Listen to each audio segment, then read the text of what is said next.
अगर दृष्टि आपकी जैसी होती है आपको वैसा ही दिखता है। हर परिस्थिति आपको वैसी ही दिखती है। अगर सुख की दृष्टि होगी तो शायद आप हर परिस्थिति में सुख ही देखेंगे। खुशहाल दृष्टि होगी तो हर परिस्थिति में खुशियाँ ही देखेंगे। दुख से ही दृष्टि भरी होगी तो हर परिस्थिति में दुख ही नज़र आएगा। वो अंग्रेज़ी में शब्द प्रयोग करते हैं ना, ऑप्टिमिस्ट, यानी वो व्यक्ति जो हर परिस्थिति में एक सकारात्मकता देखे, एक रास्ता दिखे उसे हर परिस्थिति में जो आगे ले जाए। और पैसिमिस्टिक एक और शब्द है अंग्रेज़ी में, इसका मतलब ये होता है कि वो व्यक्ति जो हर परिस्थिति में देखे कि अब और कोई रास्ता नहीं बचा, अब हम आ गए हैं नर्क। ये दुखद परिस्थिति है और इससे आने वाली अगली परिस्थितियाँ भी दुखद ही होगी। तो वो आपके ऊपर है, आपकी दृष्टि के ऊपर है। जैसी आपकी दृष्टि होगी वैसा आपको दिखाई पड़ेगा। एक आदमी जिसके अंदर वासना ही वासना भरी हो तो वो सड़क पे भी निकलेगा तो उसे औरतें ज़्यादा दिखाई पड़ेगी, पुरुष कम दिखाई पड़ेंगे। वही एक स्त्री जिसके अंदर वासना भरी हो तो जब सड़क पे चलेगी तो वो बता देगी कि सड़क पे कितने आदमी दिखे, लेकिन शायद कितनी औरतें दिखे वो शायद ना बता पाएगी। जो आप खोजना चाहते हैं, जो आपकी दृष्टि होती है, आपको वही दिखाई पड़ता है।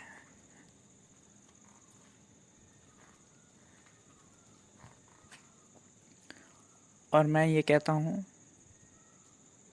कि दृष्टि आपकी जो भी हो वो तो दिखेगा ही।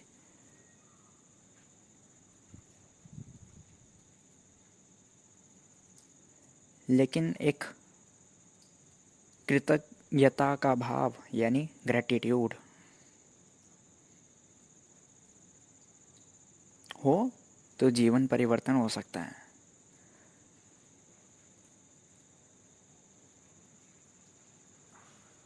हर परिस्थिति चाहे वो अच्छी हो या बुरी हो, वो परिस्थिति में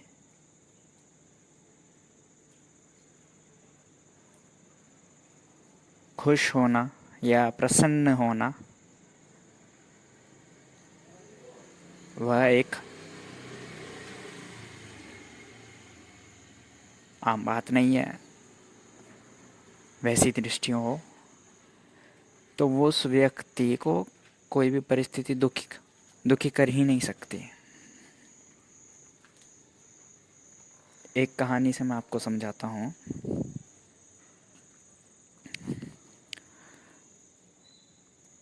भारत में माँ बाप आपको मालूम ही है कैसे होते हैं। बच्चों के ऊपर इतना दबाव होता है पढ़ाई को लेकर। हाल ही में सुनने में आया ना, कोटा में कितने बच्चों ने सुसाइड कर दिया। और सुसाइड नोट पे ज़्यादातर यही पढ़ने में आता है कि उनके ऊपर बहुत ज़्यादा तनाव दबाव था माँ बाप की तरफ से कि एंट्रेंस परीक्षा निकालनी है, अच्छी रैंक लानी है, चाहे वो आईआईटी की परीक्षा हो या जेईई की परीक्षा हो। तो आज के समय में हिंदुस्तान के अंदर जो माँ बाप हैं पढ़ाई को लेकर काफ़ी दबाव बनाए रखते हैं अपने बच्चों के ऊपर, काफ़ी उम्मीदें रखते हैं अपने बच्चों के ऊपर। और जो बच्चे होते हैं वो इसी बात को लेकर बहुत तनाव में आ जाता है, दबाव में आ जाता है। और गलती से अगर बच्चा फेल हो जाए फिर तो बच्चा अवसाद में भी चले जा सकता है आराम से। एक सत्य घटना मैं आपको बताता हूँ। ये घटना मैंने डॉक्टर विकास दिव्य कीर्ति की एक स्पीच से सुनी थी।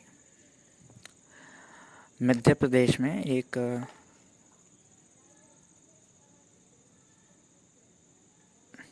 जगह बाप था तो उसका बेटा 10वीं कक्षा में फेल हो गया।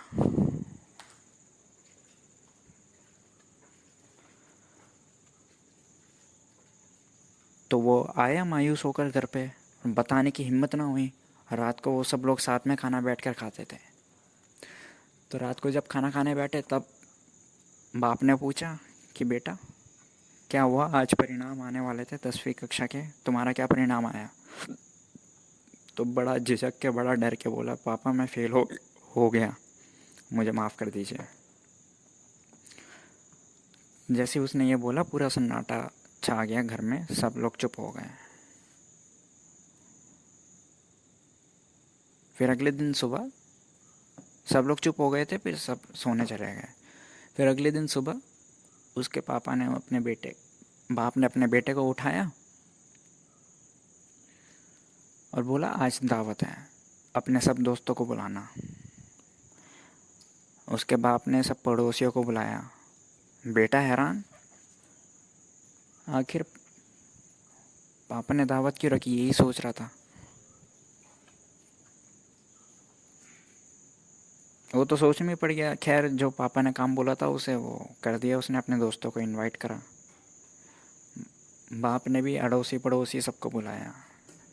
दावत तो तब रखी जाती जब फर्स्ट रैंक आई हो या टॉप करा हो पूरी स्कूल में। लेकिन यहाँ पे मामला पूरा उल्टा था। बेटा फेल हो गया था 10th क्लास में, लेकिन फिर भी बाप ने दावत रखी। दावत में आए सब लोग। जब सब लोग आ गए, एक जगह इकट्ठा हो गए दावत के लिए, तब बाप गया मंच पर सबके सामने, माइक पे बोला कि ये जो दावत है, ये दावत इसलिए नहीं रखी है कि मेरा बेटा फेल हो गया। ये दावत इसलिए रखी है क्योंकि मेरे बेटे ने मेहनत करी।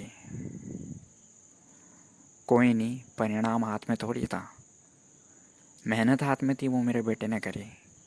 और ये दावत इसीलिए ही है कि मेरे बेटे ने मेहनत करी। इस साल पास नहीं हुआ तो क्या हो गया, अगले साल पास हो जाएगा, या अगले से अगले साल पास हो जाएगा, या कभी ना कभी तो पास हो ही जाएगा। लेकिन आज हम जश्न इसलिए मनाते हैं कि मेरे बेटे ने कम से कम मेहनत तो करी, उसका फल तो मिले इसे। ये होता है देखने का नज़रिया। बुरी परिस्थिति थी, बेटा फेल हो गया था, फिर भी उसके बाप को क्या दिखाई पड़ा, उसकी मेहनत, बेटे की मेहनत। बेटा फेल हो गया वो ठीक, उसको स्वीकार करा उसके बाप ने, गुस्सा नहीं हुआ। लेकिन बाप उससे ज़्यादा खुश हुआ कि कम से कम उसके बेटे ने मेहनत तो करी। नहीं रही होगी किस्मत, नहीं होगी परिस्थिति अनुकूल, होगा टीचर स्ट्रिक्ट चेकिंग के मामले में।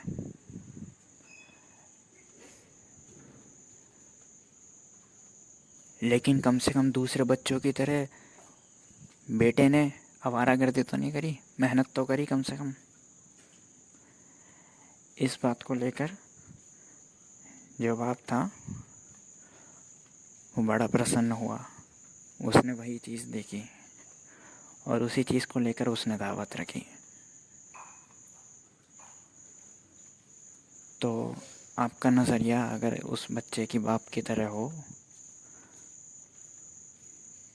तो कोई परिस्थिति आपको दुख नहीं पहुंचा सकती। हर परिस्थिति में देखने का नज़रिया जैसा होता है वैसा आपके ऊपर असर आता है। हर परिस्थिति में आप जो देखेंगे वो आपको मिलेगा। बुरा ही बुरा देखेंगे तो दुख मिलेगा, अच्छा ही अच्छा देखेंगे तो सुख मिलेगा। और बाप जैसी दृष्टि होगी तो हर परिस्थिति में दावत ही करेंगे।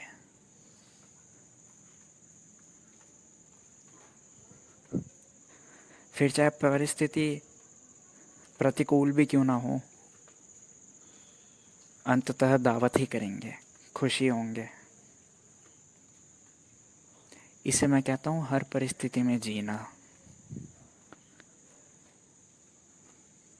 कल का ख्याल छोड़ देना, बीते कल को भूल जाना। जो परिस्थिति अभी है उसे देखना,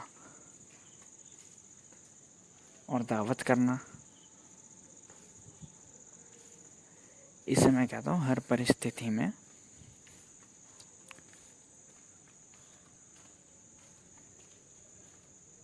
प्रसन्न रहना।